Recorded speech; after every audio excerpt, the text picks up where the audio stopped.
प्यारे व्यूअर्स, आज की ये पूरी वीडियो सिंधु सभ्यता के पूरे पर्दाफाश के साथ।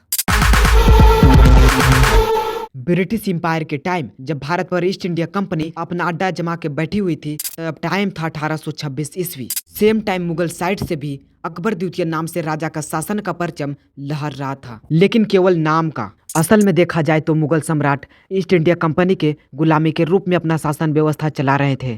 उसी टाइम पर चार्ल्स मेसन नाम का एक ब्रिटिशियन को इन प्रेजेंट पाकिस्तान के सिंधु किनारे हड़प्पा एरिया में किसी काम से भेजा गया था ईस्ट इंडिया कंपनी के आदेश पर। उस टाइम पर सभ्यता का नामो निशान तक नहीं था और ये जो चार्ल्स मेसन था अपने काम पर लगे हुए थे।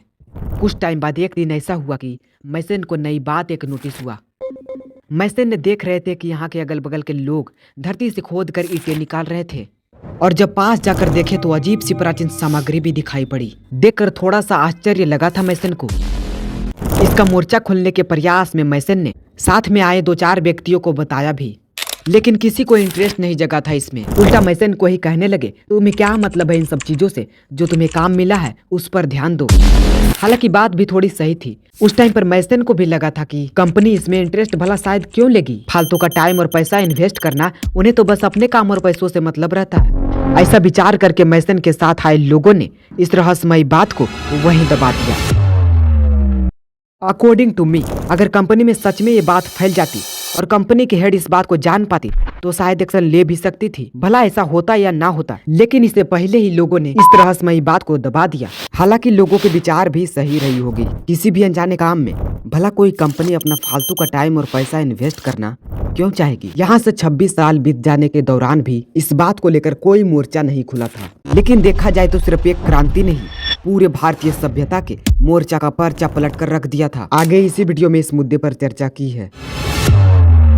सन 1853 से 56 ईस्वी के बीच जब भारत के 2 शहरों कराची से लाहौर तक रेलवे ट्रैक बिछाने का काम चालू था, उस समय ईस्ट इंडिया कंपनी के हेड डलहौजी की तरफ से कनिंघम नाम से एक ब्रिटिशियन को रेलवे ट्रैक बिछाने के लिए जो भी काम था, ऑल टू ऑल पूरे काम का फंडा इनको सौंप दिया जाता है।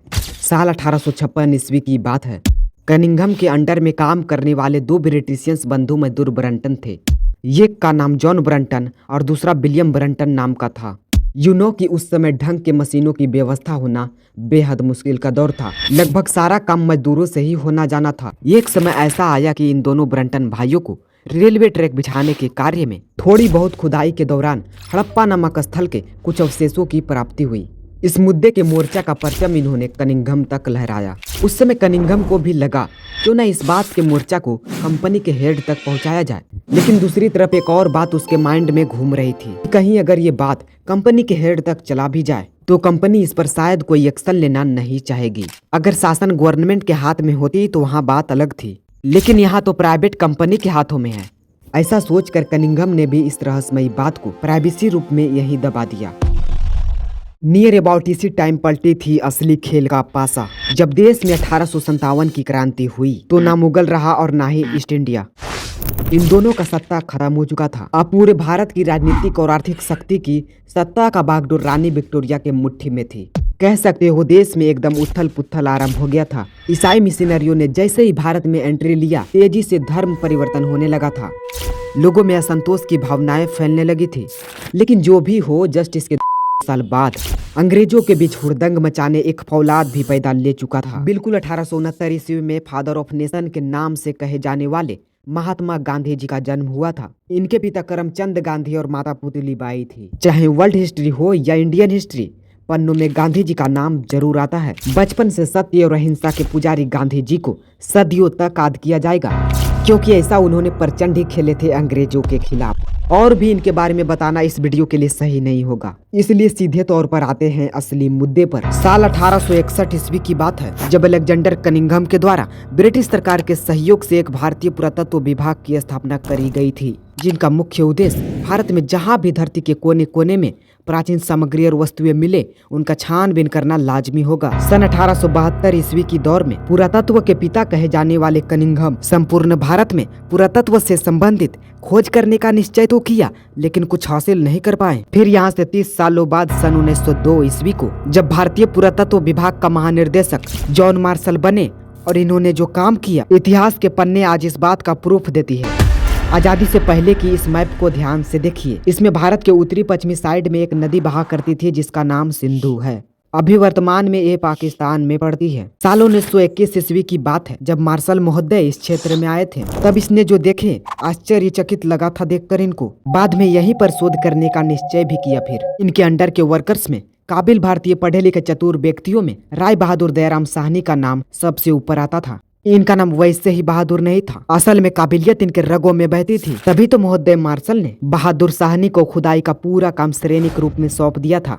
इसके बाद फिर इसने जो अपनी बहादुरी का प्रदर्शन किया, इतिहास के पन्ने इस बात को आज गवाह देती है। 1921 का ही दौर था जब साहनी के नेतृत्व में हड़प्पा की खुदाई करवाई गई तो ऐसी प्राचीनतम पुरातात्विक चीजें निकलने लगी। देखकर व्यक्तियों के दिमाग की बत्ती और भी ज्यादा जलने लगी थी। बड़े बड़े अन्नागार भवन, स्नानागार, खेती गृहस्थी करने वाले किसानों के हल, धार्मिक देवियों की मूर्तियां, चित्र वाली मुद्राएं, समकोण प्रतिच्छेदी ऐसी चौड़ी सड़कें मिल रहे थे कि महोदय मार्शल ने जब इन चीजों पर विचार किया तो उन्हें लगा ये कोई साधारण बात नहीं हो सकती, इस पर विशेष बल देना चाहिए। तब 1922 ईस्वी में सिंध क्षेत्र के एक और स्थल मोहनजोदाड़ो नाम से आर.डी. बनर्जी के नेतृत्व में खुदाई करनी शुरू करवा दी गई।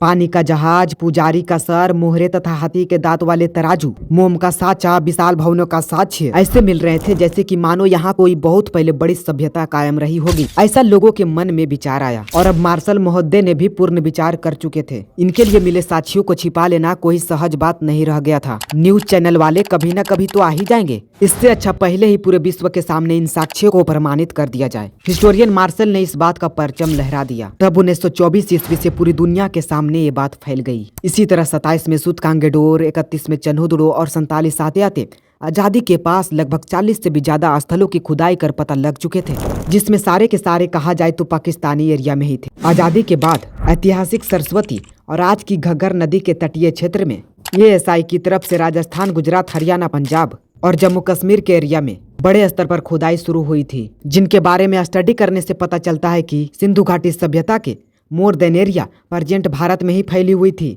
जब पाकिस्तान अलग हुआ तो इस सभ्यता के आधे से आधा का एरिया पाकिस्तान को ही मिल पड़ी, जिनमें से धौलावीरा, लोथल, कालीबंगान, बनावली, मांडा, राखीगढ़ी को भारत का प्राइम सिटी होने का गौरव प्राप्त है।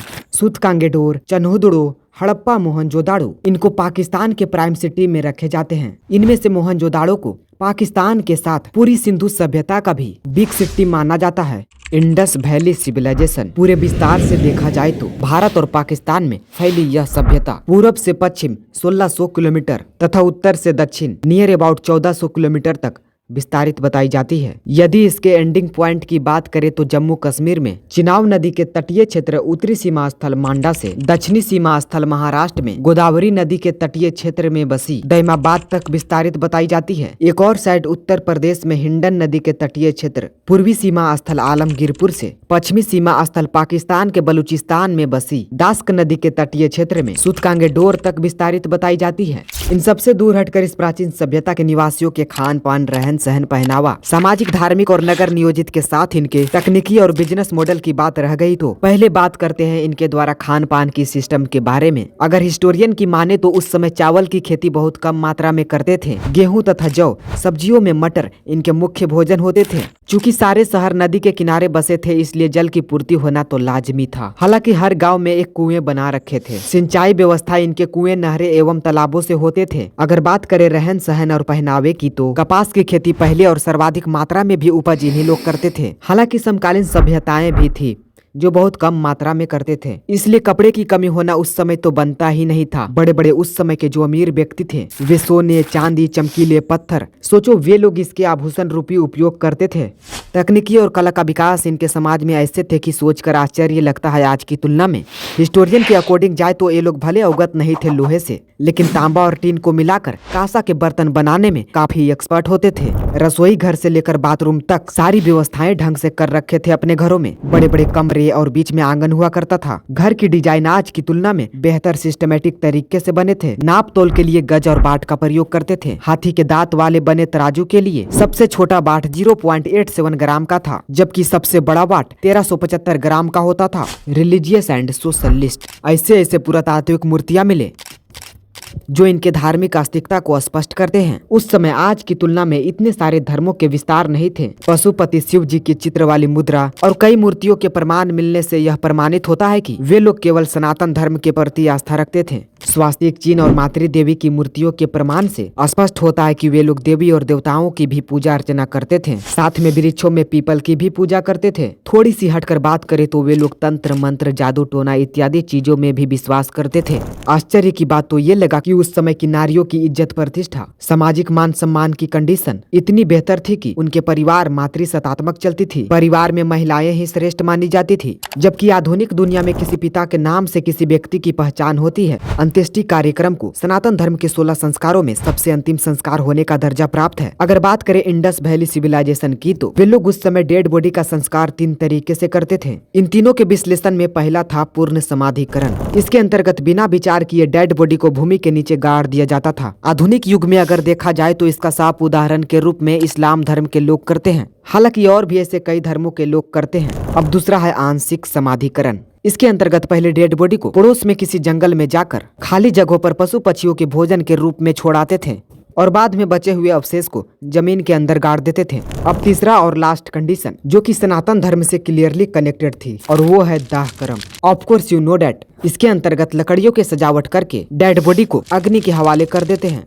आई होप कि आप इतने तक तो जरूर समझे होंगे। अब एक आश्चर्य की बात है जिसे खुद हिस्टोरियन सिंधु घाटी सभ्यता के सारे व्यवस्थाओं में सबसे प्रमुख मानते थे और वो थी नगर नियोजन। हिस्टोरियन के अकॉर्डिंग जाए तो इस सभ्यता के लगभग सारे शहर किसी न किसी नदी किनारे ही बसे हुए थे। इनकी टाउन प्लानिंग काफी अजीब तरह के होते थे। सारे शहर देखा जाए तो 2 स्तर पर बसे थे, एक नदी के निकट लेकिन थोड़ी सी ऊंचाई पर और दूसरा पहले वाले से अधिक ऊंचाई और नदी से भी काफी दूर बसे थे। डायरेक्शन के नजरिए से देखा जाए तो नंबर 1 को पूर्वी टीला और नंबर 2 को पश्चिमी टीला के नाम से विख्यात माने जाते हैं। संभवतः पूर्वी टीला में आम जनता का निवास था, जबकि पश्चिमी टीला में रईसी खानदान के एवं पुरोहित वर्गीय रहते थे। अंदर की बात करें तो नालियां और सड़क व्यवस्था वेरी सिस्टमेटिक होते थे। नाली को पक्की ईंटों से बनाकर सिलाओं से ढक दिया जाता था और जो भी घर की नाली का निष्कासन था उन्हें मुख्य नाली से कनेक्ट किया था। आज की तुलना में उस समय की सड़क व्यवस्था काफी बेहतर मानी जाती है। भले ही कच्ची सड़कें बने थे लेकिन मेन रोड की चौड़ाई नियर अबाउट 10 मीटर तक होते थे, जबकि गली के सड़क की चौड़ाई 3 से 4 मीटर तक होती थी। अब चाहे गली हो या मेन रोड, सभी सड़कें समकोण क्रॉसिंग थी। हिस्टोरियन ने इस पद्धति को ऑक्सफोर्ड सर्कस नाम दिया। अब बड़े बड़े अन्नागार के प्रमाण ये तय करती है कि सिंधु घाटी सभ्यता एक कृषि प्रधान सभ्यता रही होगी। किसी भी खास त्योहारिक अवसर पर बड़े बड़े स्नानागार में जाकर स्नान ग्रहण करते थे। प्रत्येक नगर में एक विशाल स्नानागार की व्यवस्था बना रखे थे। इसमें उतरने और चढ़ने के लिए उत्तर एवं दक्षिण की ओर से सीढ़ियां भी बना रखे थे। नियर अबाउट 35 से 40 फीट लंबा, 20 से 25 फीट चौड़ा और 8 से 10 फीट तक गहरी बनी हुई थी। उस समय के ह्यूमंस की भी हाइट काफी अच्छी रहती होगी। और पानी की सफाई के लिए प्रत्येक स्नानागार के बगल में एक कुएं बना रखे थे। ये एक और खास बात, वे लोग बाढ़ और किसी अन्य वार से बचने के लिए अपने शहर के चारों साइड से दीवारें बना रखे थे। और जितने भी इनके समकालीन सभ्यताएं कायम थी लाइक इजिप्शियन, मेसोपोटामिया, इनके साथ इंटरनेशनल मार्केटिंग वे जल मार्ग से करते थे। इस बात को प्रूफ करती है लोथल से मिले बंदरगाह। और ये तब पता चला जब एक सभ्यता की मुद्राएं दूसरे की सभ्यता में साक्ष्य रूप में मिले। यहाँ तक कि मेसोपोटामियंस सिंधु सभ्यता को मेलुहा कहते थे, ऐसा उनके अभिलेख से जानकारी मिली। पढ़े लिखे चतुराई के साथ काबिलियत इनके रगों में बहती थी। लेकिन दुख है इस बात का कि इनके द्वारा लिखित भाव चित्रात्मक लिपि को इतने विकसित AI के जमाने में भी पढ़ नहीं सकते। इनके लिपि में 60 से भी ज्यादा प्रकार के चित्रों का उपयोग किया गया था। स्क्रीन पर आप देख सकते हैं। काश कोई ऐसी टेक्नोलॉजी की दुनिया आए जो इनके द्वारा लिखित लिपि को पढ़ सके, ताकि और भी ज्यादा कुछ इससे सीखने को मिले। लेकिन खैर जो भी हो, इस सभ्यता के लोग कहाँ चले गए इसकी टेंशन आज भी लोगों में बनी रहती है। एक्चुअली इसका तो कोई एक्यूरेट आंसर दे नहीं सकता, बस सिर्फ हिस्टोरियन ने भी इसका अनुमानित बेस पर ही बताए थे। मैक्सिमम हिस्टोरियन इसका कारण नेचुरल डाइजेस्टर को ही दोषी मानते हैं, लेकिन हर व्यक्ति के इस पर अपने अपने ओपिनियन हो सकते हैं। आपका इस पर क्या राय है कमेंट बॉक्स में लिखें। आखिरी और अंतिम चरण, इसके टाइम पीरियड को लेकर कई इतिहासकारों में काफी मतभेद फैले हुए हैं। इसका एक्चुअल टाइम पीरियड तो कोई बता नहीं सकता, लेकिन मानने के अनुसार कार्बन 14 विधि कहती है इसका समय 2500 से लेकर 1750 ईसा पूर्व तक था। इस सभ्यता के पतन के लिए भी कई इतिहासकारों ने अपने अपने राय दिए हैं। जैसे जॉन मार्शल ने इसके लिए बाढ़ को जिम्मा ठहराया, केनेडी ने इसके लिए महामारी को बताया, और भी ऐसे कई इतिहासकार थे जिन्होंने नदी के जलधारा में परिवर्तन को दोषी दिया। किसी ने बाहरी आक्रमण और भूकंप को भी। इस प्रकार से सिंधु सभ्यता के पतन को लेकर अलग अलग इतिहासकारों ने अपने उल्लेखनीय मत दिए थे। हिस्टोरियन ने इसे कई नामों से विख्यात भी किया। सिंधु, सरस्वती, हड़प्पा, कांस्ययुगीन इत्यादि नामों से प्रचलित इस सभ्यता से जुड़ी जानकारियां उम्मीद है कि आपको अच्छी लगी होगी। जय हिंद, जय भारत, वंदे मातरम।